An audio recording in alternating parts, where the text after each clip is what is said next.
pensais connaître Montréal? Aujourd'hui, je te propose 5 anecdotes sur cette ville et la dernière est vraiment waouh!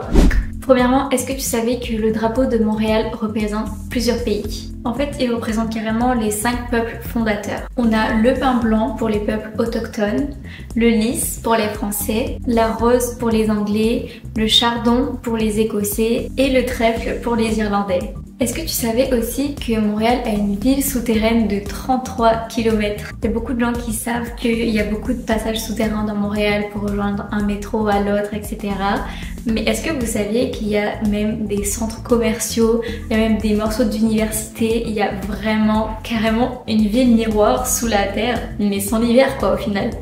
Franchement ça c'est trop bien. À l'époque j'habitais dans le centre-ville, vers Square Victoria au ACI. Et à partir de là, je pouvais aller directement dans le centre-ville sans même sortir de la terre au final. Je pouvais aller, je crois que c'était au centre Eaton ou quelque chose comme ça, c'est par là-bas qu'il y a aussi une sortie. Ça allait jusqu'au Palais des Congrès. Enfin franchement tous les points super cool sont reliés entre eux et j'adore. Est-ce que tu savais qu'il y a une loi qui stipule qu'il est interdit de dépasser la hauteur du Mont-Royal? Je sais pas si t'as remarqué mais quand on est au Mont-Royal, au niveau du point de vue, toute la ville est littéralement soit à la même hauteur soit inférieure à cette colline. Il y a vraiment une loi dans le PLU, je sais pas si ça se dit comme ça ici ou si c'est un autre règlement, mais en tout cas il y a vraiment une loi qui stipule que c'est interdit de dépasser la montagne. Donc la ville s'étend plus en largeur qu'en hauteur du coup parce qu'on ne doit pas dépasser le Mont-Royal. Et pour continuer sur le Mont-Royal, est-ce que tu savais que ce n'était pas une montagne? Le Mont-Royal, c'est le résultat d'une intrusion souterraine de magma qui s'est formé il y a environ 125 millions d'années. Ce magma, il n'a jamais atteint la surface et il s'est solidifié à environ 2 km en dessous de la surface de la Terre. Et du coup, la colline du Mont-Royal, elle est apparue grâce à l'érosion au fil du temps. Et ça, je suis sûre que tu le savais pas. Et même moi, je le savais pas. Mais attention, la dernière anecdote, franchement, je la trouve trop stylée. Est-ce que tu savais que le pont Jacques-Cartier est connecté avec la ville? Je pense que tout le monde a remarqué que ce pont il change de couleur quand même souvent.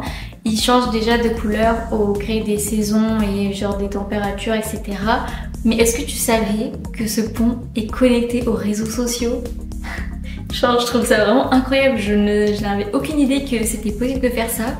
Et écoutez, en fait, c'est connecté et en fonction des réactions des gens sur les réseaux sociaux, etc.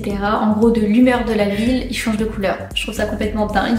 Mais à l'heure où je tourne cette vidéo, les Canadiens ont été sélectionnés hier pour les séries. Et puis, je pensais que le pont allait s'allumer aux couleurs des Canadiens et non. Donc je sais pas qu'est-ce qu'ils ont fait là dans le codage, j'ai un petit souci parce que c'est quand même le truc le plus important en fait. Mais écoutez, je trouve que l'anecdote elle est quand même trop stylée, genre vraiment je pensais même pas que c'était possible de faire ça. En tout cas, même en faisant cette vidéo, j'ai appris des trucs. J'ai pas tout mis parce que après je trouve ça un peu ennuyant de mettre beaucoup de points. Mais surtout la colline du Mont-Royal et ce truc du pont connecté, je trouve ça complètement dingue. En tout cas, dites-moi en commentaire ce que vous avez pensé de cette vidéo et si vous avez d'autres anecdotes, franchement je voudrais trop savoir. Moi j'adore apprendre des nouveaux trucs, en plus ça fait quasiment 2 ans que je suis ici et j'apprends encore des choses sur cette ville. Donc voilà, n'hésitez pas à m'apprendre des nouveaux trucs, des nouvelles anecdotes ou des trucs historiques même, ça m'intéresserait trop. Voilà, sur ce, je vous laisse, c'était une courte vidéo, mais écoutez, j'espère qu'elle vous a plu et on se retrouve la semaine prochaine pour une nouvelle vidéo. Bisous, bye!